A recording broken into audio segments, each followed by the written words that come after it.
Dossier 3. J'apprends. La vie au quotidien. Des parcours de combattants. Document 1. 1. À 15 ans, en feuilletant un livre de photos, j'ai été ébloui par la puissance des constructions de l'architecte Le Corbusier. J'ai eu un vrai coup de foudre et j'ai fait des études d'archi. Au bout de 3 ans, j'avais une licence. Puis, j'ai eu une longue période de doute. J'ai étudié la peinture, la philo et après la musique. Et c'est par le biais de la musique que j'ai réalisé un premier bâtiment public, une école de musique. J'ai concrétisé un rêve avec mon capital de souvenirs, d'émotions et d'expériences de vie. 2. J'ai toujours su que je voulais être pâtissier. Quand j'étais petit, ma mère avait un restaurant et je l'aidais souvent en cuisine. C'était merveilleux. J'ai d'abord fait un BEP de pâtisserie, que j'ai suivi contre l'avis de mes professeurs. Pour eux, ce diplôme ne valait rien. Mais c'est faux. Aujourd'hui, je suis dans une école spécialisée qui prépare aux différents métiers de la restauration. Et je me suis perfectionné en pâtisserie en faisant un stage chez Le Nôtre, à Paris. J'apprends un métier et en plus, c'est ma passion. C'est très manuel et à un certain niveau, ça peut devenir artistique. J'arrive à réaliser des gâteaux incroyables. 3. J'ai d'abord travaillé comme animatrice de centre de loisirs. Ça m'a donné de bonnes bases pour gérer l'imprévu. Puis j'ai changé d'idée. J'ai envisagé de me former pour devenir professeur de français langue étrangère pour enseigner à l'étranger. Je tenais absolument à voyager. Je voulais voir du pays, découvrir d'autres cultures. Et puis, j'ai fait la connaissance de mon mari dans un aéroport. Il m'a emmenée au Canada, à Montréal, en voyage de noces, mais il n'avait pas pris de billet de retour. En fait, on y est resté. J'ai suivi une formation d'1 mois sur la création d'entreprises et on a fondé une entreprise de tourisme. Une expérience unique. Après, je n'ai plus arrêté de voyager. Le rêve, quoi.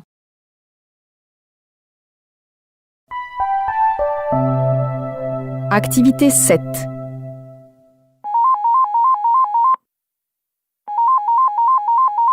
Allô ?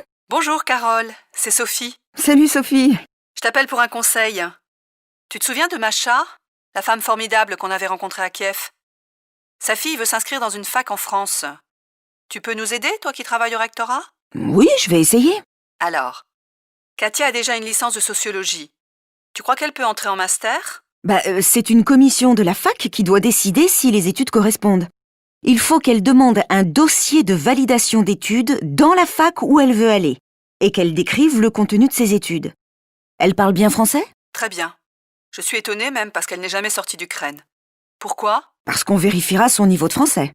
Et pour la carte de séjour, qu'est-ce qu'il faudra faire ? Quand elle aura l'accord de la fac, elle demandera un visa long séjour au consulat. Il faudra aussi un justificatif de ressources. Oui, ça c'est prévu. Même que c'est dur pour Masha de lui assurer un minimum de 425 € par mois. Après, une fois sur place, vous prendrez un rendez-vous à la préfecture pour faire sa carte de séjour. Ça devrait pas poser de problème. Tout ça c'est compliqué, hein ? C'est vrai que c'est pas simple. Tu sais, tu peux aller sur le site diplomatie.gouv. Il est assez clair. Tu as de quoi noter ? Oui, c'est bon.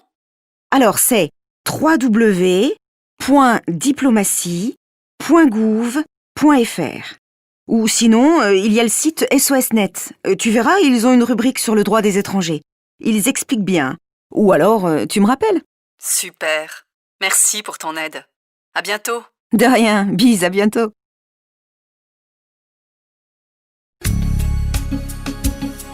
Outils pour parler du passé. Document 2.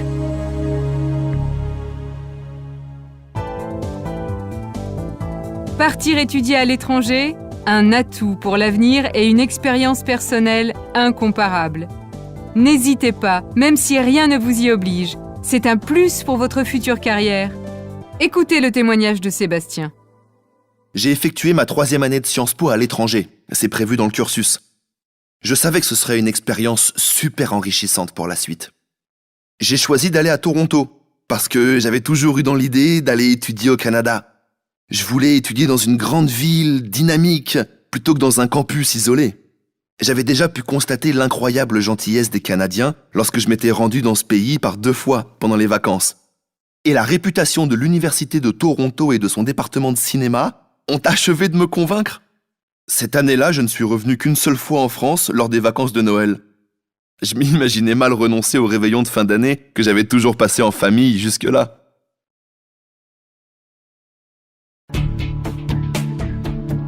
Point de vue sur Document 1. Alors, le goût de la lecture chez les jeunes, certains aiment, d'autres sont beaucoup plus réticents.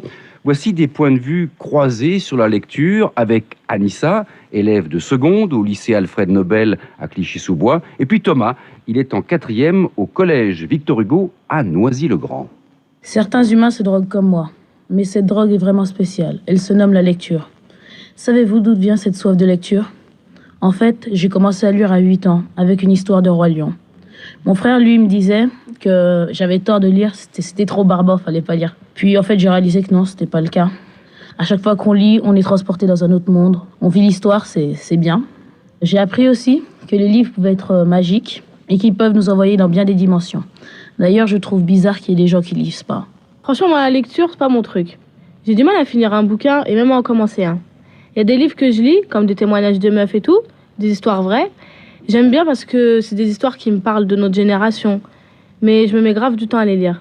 C'est vrai que j'aurais aimé avoir le vrai goût de la lecture, de lire souvent, parce que je sais que la lecture, elle apporte un truc en plus. C'est agréable d'entendre des jeunes parler de politique, de trucs médiatiques, et qu'ils utilisent des longues phrases bien structurées avec des expressions convaincantes. Quand j'entends ça, je suis fière.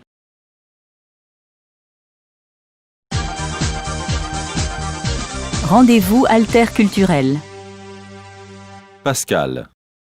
Le premier cours que j'ai donné à la fac au Japon était pour moi quelque chose de très perturbant, hein. Donc j'avais affaire à des étudiants qui avaient déjà fait 6 mois de cours. Et je pensais qu'ils avaient quand même un minimum de moyens pour pouvoir s'exprimer, pour pouvoir se présenter, poser des questions. Et en fait, eh bien, j'ai commencé à leur faire des signes pour qu'ils me posent des questions. Et il y avait aucune réponse. Et ils me regardaient dans les yeux en se demandant ce que je racontais, parce que c'était vraiment le silence total, un silence mortel qui a duré pendant 2 heures. Voilà. Et c'était vraiment très très perturbant parce que je gesticulais dans tous les sens et j'essayais d'attirer leur attention, de leur faire sortir quelques mots, les quelques mots qu'ils pouvaient dire en français, et rien du tout, mais vraiment rien, aucun mot.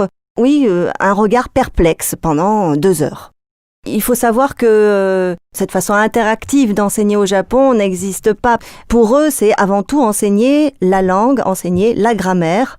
C'est la méthode grammaire-traduction. On passe forcément par le japonais pour expliquer le français. Et ils ne sont pas du tout habitués à faire parler les étudiants. C'est un enseignement très traditionnel, très académique. Et donc, les étudiants ne sont absolument pas habitués à prendre la parole en français et à s'exprimer dans une langue étrangère. Yoshio. En arrivant dans une université française, ce qui m'a frappé surtout, c'était les frais de scolarité dérisoires. Parce que dans mon pays, on paye, les frais de scolarité sont très élevés. Une autre chose qui m'a marqué, c'est que il y a des professeurs qui ont plus de personnalité au Japon. C'est-à-dire, il y a des professeurs qui sont en quelque sorte animateurs et qui attirent vraiment l'attention des étudiants, pas forcément en rapport avec les matières enseignées, tandis qu'en France, les professeurs sont très sérieux, académiques.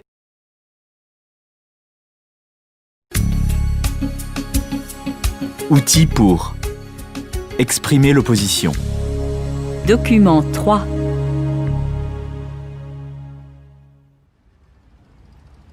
Et vous ?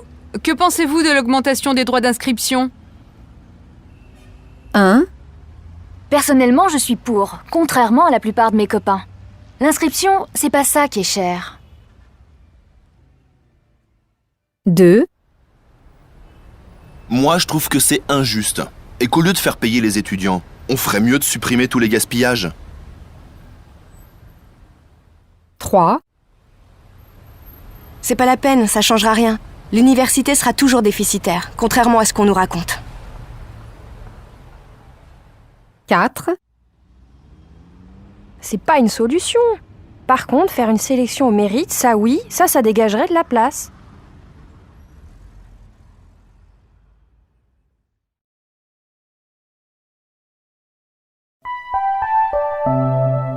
Document 4.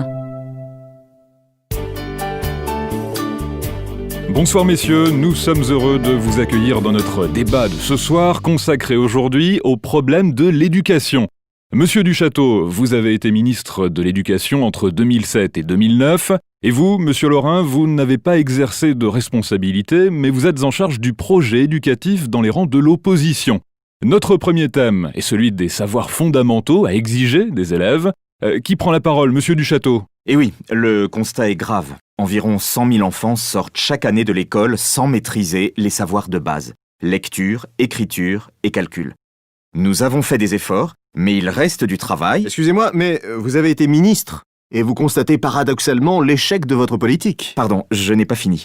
On peut en partie résoudre les problèmes grâce à une mobilisation de la communauté éducative. Et c'est ce que, contrairement à ce que vous prétendez, nous avons mis en place... Mais vous avez fait l'inverse. Vous avez supprimé des postes, découragé les enseignants. Pas du tout. Nous avons revalorisé le statut et le salaire des professeurs. Ah non, vous avez simplement exigé des professeurs qu'ils travaillent davantage. Pourriez-vous cesser de m'interrompre et de me contredire sans arrêt ? Je sais bien que vous êtes dans l'opposition systématique. Mais vous dites des contre-vérités. Nous avons été attentifs au suivi des élèves en difficulté. Vous avez augmenté le nombre d'élèves par classe, ce qui va à l'encontre de cette affirmation. Monsieur Laurin, vous êtes dans la contradiction permanente, c'est contre-productif. Monsieur le ministre, vos paroles sont incompatibles avec l'action de ce gouvernement. Messieurs, s'il vous plaît, reprenons calmement.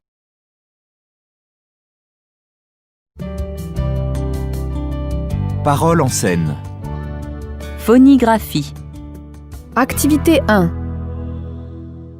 1. J'ai pratiqué l'aviron. 2.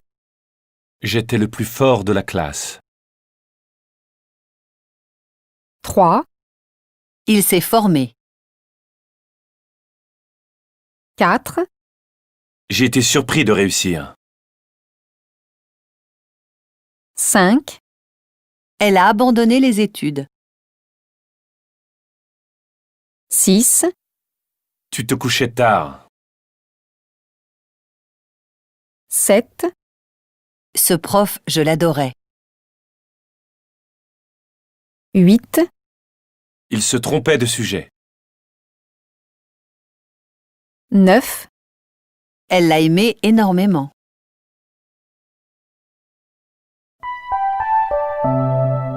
Activité 2. Bouée. Muette. Bouille. Nuée. Bougie.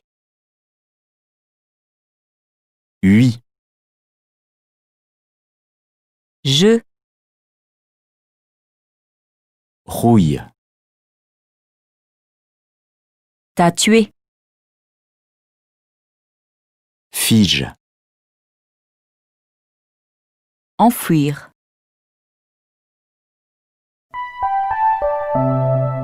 Activité 3.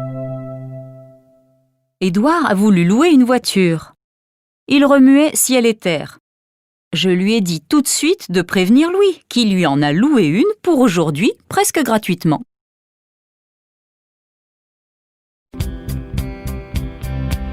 Vers le DELF B1. Compréhension de l'oral. Exercice 1. Pour ce premier exercice, vous aurez 30 secondes pour lire les questions, une première écoute, puis 30 secondes de pause pour commencer à répondre aux questions, une seconde écoute, puis 1 minute de pause pour compléter vos réponses. Salut Guillaume! Tiens, bonjour Lucie. Alors, qu'est-ce que tu fais pour les vacances? Je pars à Munich dans une famille d'accueil pour étudier l'allemand. J'ai travaillé tout l'été pour me payer ce séjour. Félicitations! Moi aussi je vais pratiquer mon allemand, mais sans quitter mon fauteuil. Ah bon? Comment ça? Tu vas prendre des cours particuliers à domicile? Oui et non. Tu as entendu parler de l'apprentissage en tandem sur Internet? Non, qu'est-ce que c'est? En fait, il existe des sites Internet qui mettent en relation gratuitement des personnes qui veulent apprendre une ou plusieurs langues. Par exemple, moi, on va me mettre en contact avec un Allemand qui va m'apprendre sa langue et en échange, je lui apprendrai le français. Tout ça grâce à un logiciel classique de conversation en ligne et une webcam. Ok. Et comme ça, rien à payer. C'est pas bête. Oui, et puis surtout, ça permet d'être tour à tour l'élève et le professeur. C'est très intéressant de voir les deux côtés. Oui, mais ça ne remplace pas un voyage. Une langue étrangère, ce sont aussi des paysages, des œuvres d'art, une cuisine. Bien sûr. Mais pour la cuisine, j'ai des projets. Je compte enseigner ma recette préférée et apprendre la recette préférée de mon correspondant. Avec la webcam, ça devrait être facile de nous comprendre. Je vois que la gourmandise t'inspire.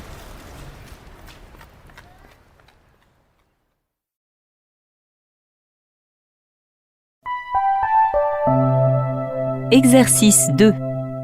Vous avez 1 minute pour lire les questions. Puis vous entendrez une première fois un document sonore. Ensuite, vous aurez 3 minutes pour répondre aux questions. Vous écouterez une seconde fois l'enregistrement. Après la seconde écoute, vous aurez encore 2 minutes pour compléter vos réponses. Cette semaine, sur Canal Pédagogie, on parle des rythmes scolaires et de leur influence sur les apprentissages. La dernière enquête internationale PISA sur les compétences des élèves de 15 ans dans les domaines de la lecture, des mathématiques et des sciences a montré que les jeunes Français ont beaucoup de progrès à faire dans ces matières. La cause de ces mauvais résultats? Les spécialistes sont de plus en plus nombreux à accuser les rythmes scolaires, qui ne seraient pas adaptés au rythme biologique des jeunes. Des journées de cours trop longues, avec des disciplines mal réparties en fonction des heures de la journée, des vacances trop longues aussi, c'est tout le calendrier scolaire qu'il faudrait revoir. Et ce débat ne date pas d'aujourd'hui. Petite histoire du temps scolaire, présentée par Vincent. Oui, Anne. Alors, en 1882, l'école primaire en France devient publique, gratuite et obligatoire. La semaine scolaire dure 5 jours, et pour l'éducation religieuse, on garde une journée libre, le jeudi. Le jeudi a ensuite été remplacé par le mercredi. Puis il devient possible de reporter au mercredi matin les cours qui avaient lieu normalement le samedi matin, pour que les élèves aient 2 jours de repos de suite à la fin de la semaine. En 2008, nouveau changement avec la semaine de 4 jours, dont le modèle est 2 jours de classe, 1 jour de repos, 2 jours de classe, 2 jours de repos. Mais une semaine de 4 jours, cela veut dire des journées d'école moins nombreuses et donc plus longues, des journées de 6 heures, ce qui est beaucoup trop lourd, surtout pour les plus petits, selon les médecins spécialisés dans la chronobiologie, cette science qui étudie l'organisation du temps chez les êtres vivants. Oui, Anne. Avec seulement 140 jours d'école par an contre une moyenne européenne de 185 jours, la France a les jours de classe parmi les plus longs d'Europe, alors que les études montrent que les capacités d'attention et d'apprentissage varient tout au long de la journée. C'est vers 10-11 heures, puis vers 15-16 heures qu'on est le plus performant pour apprendre. D'où l'idée d'organiser la semaine scolaire sur 4 jours et demi ou sur 5 jours, comme dans la plupart des pays européens, et de proposer des activités de détente aux heures où l'attention est faible, en début de matinée et en début d'après-midi.